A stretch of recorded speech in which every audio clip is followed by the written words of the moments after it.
Vou ter também fluxo de informação, fluxo de bens e serviços e fluxo de dinheiro. Parece uma coisa meio óbvia, mas na maior parte das vezes a galera não para pensar muito nisso. Talvez até por encararem que é óbvio demais. Mas quando você vai para o digital, e quando eu disse que no digital, nos ecossistemas digitais, esse fluxo não acontece necessariamente de uma forma natural, é porque ali você não tem de fato locomoção, você não tem de fato as pessoas indo de um ponto a outro. Na verdade, o que você tem são as pessoas saltando entre hiperlinks. Então você está numa determinada página, você clica em um link e vai para um outro conteúdo. Você está dentro de uma rede social, clica em alguma coisa que alguém postou, você abre um vídeo, ou abre um link, um checkout para uma loja virtual. Quer dizer, você está o tempo todo saltando. Não existe o processo de ida ou o processo de volta, diferente de quando você pega o seu carro e vai, por exemplo, visitar um shopping. Você tem um fluxo ali, um processo de ida, um processo de volta. Você passa por alguns lugares. No dia a dia das pessoas, né, as pessoas vão se locomover pelo espaço urbano ou pelo espaço rural também, e elas vão passar por determinadas localidades. Então elas vão ter um processo ali onde elas vão encontrar coisas novas, elas vão visualizar coisas novas. E é também nisso que se baseia a estratégia de comunicação e marketing no sentido mais tradicional, de você posicionar as suas peças de comunicação em pontos de passagem. Então a ideia de anúncios em vias expressas, ou em certos pontos da cidade, quer dizer, você está tentando identificar ali onde você tem maior fluxo, maior chance de visibilidade e maior chance daquilo ali entregar de fato relevância.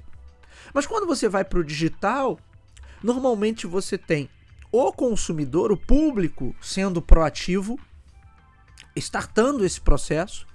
Então é você enquanto consumidor ou você enquanto público que digita ali um determinado endereço, que abre um determinado link, que abre uma determinada rede social, que busca por uma determinada informação, que busca por um determinado produto ou serviço, e daí você começa essa navegação saltando entre hiperlinks. Portanto, você também tem o fluxo, mas você tem o fluxo de uma maneira diferente.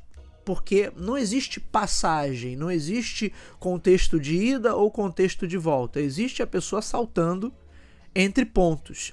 E aí, para eu pensar esse planejamento de marketing no nível digital e entender a melhor forma de trazer ou fazer com que esse fluxo passe pela minha marca ali, pelo meu produto ou pelo meu serviço, eu tenho que dançar conforme a música de algumas plataformas que a maioria delas são grandes conhecidas nossas. Se eu pensar, um Google enquanto buscador é um grande detentor de fluxo. Se eu pensar em grandes plataformas sociais, como as da Meta ou o próprio TikTok, grandes detentores de fluxo também.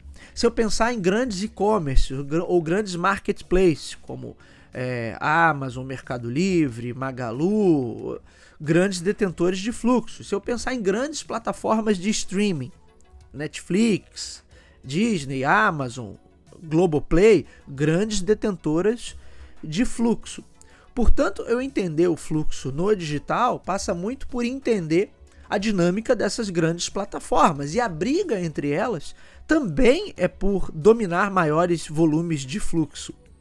Se você pensar historicamente a briga do Google com outras plataformas sociais, é justamente por entender que as pessoas precisam continuar navegando dentro do buscador.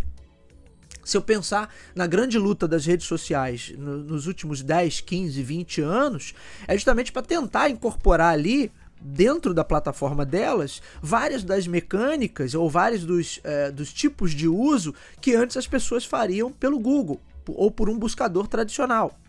Porque aí o fluxo passa a estar dentro daquela plataforma. Se eu pensar no grande dilema, que a gente já discutiu bastante aqui no canal, sobre a ascensão dos assistentes de inteligência artificial e como as pessoas estão usando muitos desses assistentes, como o ChatGPT, Claude e outros, DeepSeek agora,